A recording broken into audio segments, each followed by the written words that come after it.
أهلا بيكم يا أصدقائي في سلسلة أدوار الجمال التاريخية، وضيفينا من العصر الذهبي للاتحاد السوفيتي بطل العالم بوريس سباسكي أمام الجراند ماستر ديفيد برونشتاين في دور تاريخي بامتياز، ليس لأن به الكثير من التكوينات والتكتيك المتميز، ولكن لأنه استخدم في فيلم جيمس بوند من روسيا مع حبي، وقد تعرفنا من قبل على برونشتاين وكيف تعادل مع بوتفينيك على بطولة العالم. أما سباسكي فله قصة طويلة مع بطولات العالم، فالتقى سنة 66 مع السوفيتي الأرميني الأصل بتروسيان، ولكنه هزم أمامه، ثم عاد بعد 3 سنوات ليتحداه وفاز سباسكي بالبطولة. أما شهرة سباسكي الحقيقية فهي خسارته أمام الأمريكي المتهور الموهوب بوبي فيشر سنة 72 في بطولة العالم التي سميت مباراة القرن. وسباسكي معروف منذ صغره بأنه جنتلمان، فيقول مرحبا بعصر المعلومات، البيانات في كل مكان ولكن لا أحد يعلم شيئا. قال مازحا: ما زلت أأمل في قتل فيشر. كما يقول أيضا عن فيشر: عندما تلعب معه ليس السؤال إذا كنت تفوز أو تخسر، إنما السؤال هو هل تستمر حيا. وأيضا قال: إنني لم أأمل أبدا فأن أكون بطلا للعالم مرة أخرى. وسباسكي ما زال حيا وهو أكبر المعمرين حاليا، وسألوه عن أحواله فقال: إنني لا ألعب في المسابقات ولكني أتابع بعضها. أما عن الدور فهو ممتع للغاية، ويكفي أنه يلعب بافتتاح جنبيت الملك لتعرف مقدار الإثارة التي بدأت منذ الافتتاح حتى انتهت آخر نقلة. ففي هذا الموقف سباسكي بالأبيض، فهل تستطيع أن تجد نقلته الفائزة؟ هيا نتعرف عليها ونتعرف على هذا الدور الممتع الشديد الإثارة.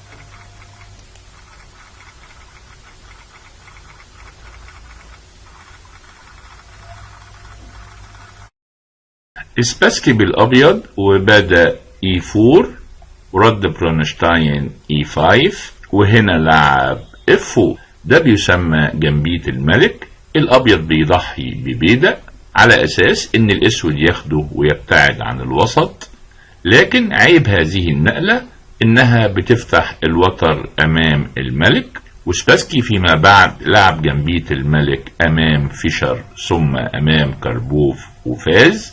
على أي حال برونشتاين أخذ البيدق ووصلنا لجنبيت الملك المقبول، ودلوقتي بيهدد بكوين H4 تشيك، ولذلك نايت F3 بيعبق قطعة وبيمنع المربع. وهنا الأسود ممكن يلعب الدي 6، وده بيسمى تفريع فيشر، ولعبه بعد دوره الشهير أمام سباسكي اللي لعب فيه زي ما برونشتاين كمل دي 5 على أساس طالب البيدق وبيمنع البيشوب C4.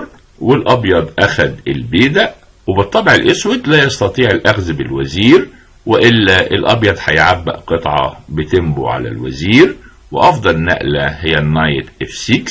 لكن برونشتاين لعب بيشوب D6، ودي نقلة سلبية لأنها غير متناغمة مع جنبيت الملك السريع. على أي حال بيحمي بيدق الF4، وأفضل نقلة الأبيض هي البيشوب B5 تشيك، لكن سباسكي فضل نايت C3 نايت E7. الأسود بيحضر للتبييت، والحصان في طريقه الجي 6 لتدعيم بيدق الF4، وبالفعل بعد D4 قام بالتبييت، وسباسكي كمل في التعبئة ببيشوب D3. ومن هنا بيبدأ هجومه بتكثيف الضغط على H7، وأفضل نقلة للأسود هي البيشوب F5 وبيغلق الوتر، لكن كمل نايت D7، والنقلة دي ضعيفة لأنها أغلقت طريق الفيل. والأبيض قام بالتبييت، وأصبح له تهديد خطير بلعب النايت G5، وتكثيف الضغط على ال H7. وهنا الاسود لو لعب النايت F6 هتكون نقلة ضعيفة، لان الابيض هينتهز الفرصة بنايت E5 والحصان في موضع فاخر في وسط الرقعة، ولذلك لعب H6 وبيمنع المربع. لكن هنا اسباسكي بدأ اول نقلاته القوية، درجة الصعوبة 7.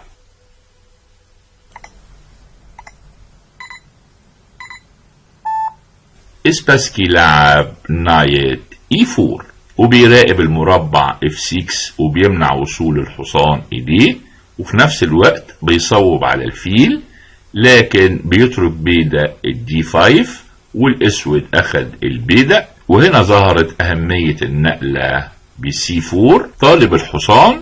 خطة الابيض هي دفع القطع السوداء الى الخلف، واذا الحصان تراجع هيكمل بC5 ويطرد ايضا الفيل، ولذلك لعب نايت E4 بشوكة للوزير والرخ، والابيض اخد الحصان والبيدق اخد. ومن النادر ان نرى بيدق يصل للصف السادس في هذا الموقف المبكر، لكن اسباسكي كمل في خطته بC5 طالب الفيل، والفيل تراجع، لانه لو ذهب الى الF4 هتكون نقلة سيئة، والابيض هيبدأ التكتيك بG3 طالب الفيل، ولا يوجد غير الG5، وهنا هياخد الفيل. وبالطبع الاسود لا يستطيع الاخذ بالوزير لان الحصان محمي، ولذلك لابد ان يأخذ بالبيدق، وبكده تم فتح العمود H، والابيض هيبدأ هجومه القوي بكوين H5 طالب ياخد بيدق الG5 وكوين H7 تشيك ميت. اذا الذهاب للF4 نقلة سيئة، ولذلك الفيل تراجع، وبكده تم اغلاق الوتر امام الوزير. واسباسكي لعب النقلة الاستراتيجية الهامة بيشوب C2 بيخلي المربع لوصول الوزير، وعمل بطارية متجهة لل H7. لاحظ دائما ان الاسود لا يستطيع لعب النايت F6 لحماية المربع لان الحصان هياخده، ولذلك لعب روك E8 والحصان هيذهب للF8 لحماية المربع. واسباسكي كمل في هجومه بكوين D3، والوزير والفيل بيصوبوا على ال H7، ويبقى فقط رفع الحصان. ولذلك هنا برونشتاين كمل بالنقلة القوية E2 طالب ياخد الرخ ويرقي، والابيض لو اخد بالوزير هيتخلى عن البطارية، وافضل نقلة هي الروك F2 وياخد البيدق. ولكن اسباسكي كان له رأي اخر، ودخل الدور الى منحنى خطير بنقلة غير متوقعة، درجة الصعوبة 8.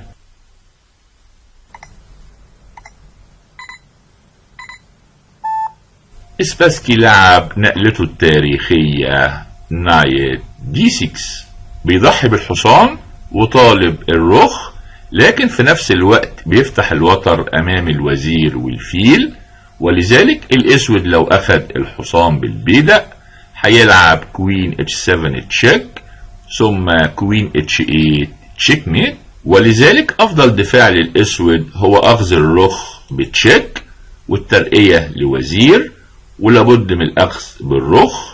ودلوقتي الابيض طالب المات، ولذلك لابد ان يأخذ بالفيل، وهنا هتجي كوين H7 تشيك كينج F8، وقبل الكش التانية هياخد الفيل لإغلاق مربع هروب الملك، ولابد من أخذ البيدق.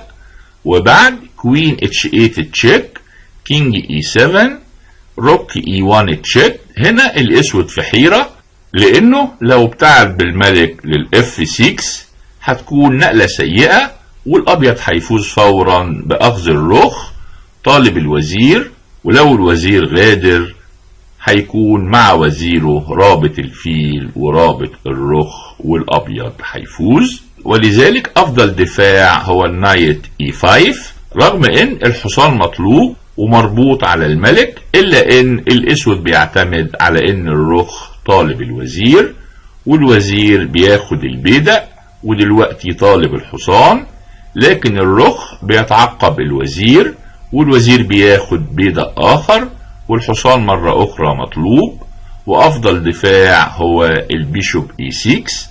وهنا الأسود بياخد الحصان، طالب الكوين F6 تشيك، وده أفضل موقف ممكن يوصل له الأسود، والكمبيوتر بيدي توازن للطرفين. لكن برونشتاين ما أخدش الرخ وكمل بنايت F8 لحماية المربع H7. لكن النقلة دي سيئة لأن سباسكي فاجئه بنقلة ليست في الحسبان، درجة الصعوبة 7.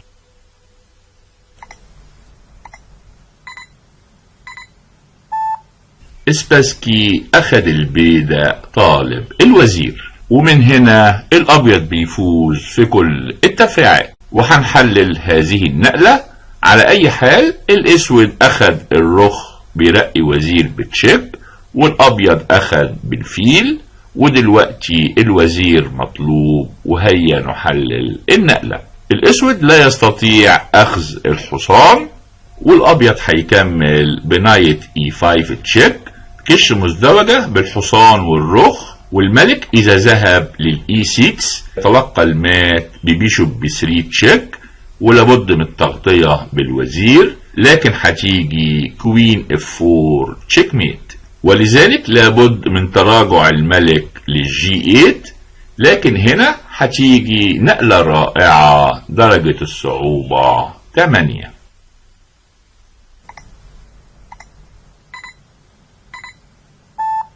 الأبيض هيضحي وزيره بالتشيك، ولابد من الأخذ بالحصان، وهنا بيشوب B3 تشيك.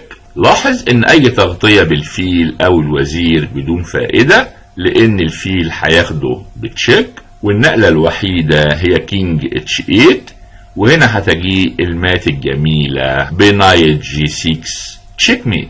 اذا الملك لا يستطيع الاقتراب من الحصان، ودي اهمية تضحية سباسكي اللي كمل ببيشوب F5، وبيطلب ايضا وزير الابيض، والوزير اخد، وبكده اتاح للاسود اللعب بكوين D7 طالب التكسير. لكن سباسكي تراجع بالوزير، وبكده هتبقى هناك بطارية بين الوزير والرخ على العمود F، وخاصة المربع F7، والابيض بيهدد بنايت E5 طالب الوزير، والاسود ليس لديه غير البيشوب F6 وبيمنع الحصان، وفي نفس الوقت طالب الحصان الابيض، لكن الابيض نفذ تهديده بنايت E5 طالب الوزير وبيحمي حصانه.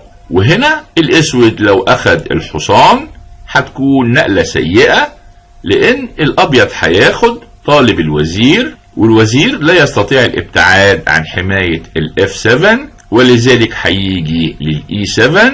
وهنا الابيض هيزود آلامه بكوين E4، بيعمل بطارية مع الفيل وطالب تضحية الرخ في الحصان، والاسود لا يستطيع الاخذ، والا كوين H7 تشيك ميت. اذا الفيل لا يستطيع الاخذ، وبرونشتاين كمل بكوين E7. وهنا سباسكي لعب نقلة هادئة، ولكن دمرت موقف الاسود، درجة الصعوبة 7.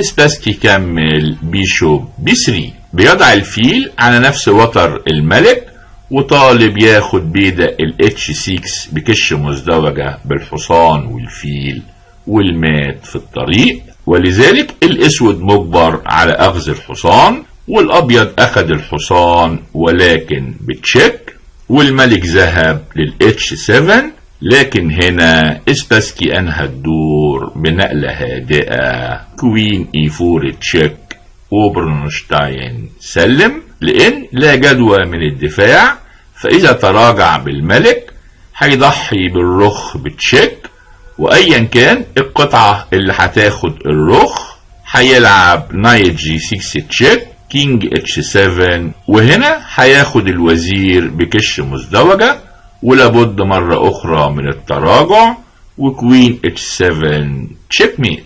الحقيقة دور استعرض فيه اسباسكي مهاراته التكتيكية الرائعة، وهتبقى دائما النقلة نايت دي 6 علامة مضيئة في تاريخ وكتب الشطرنج.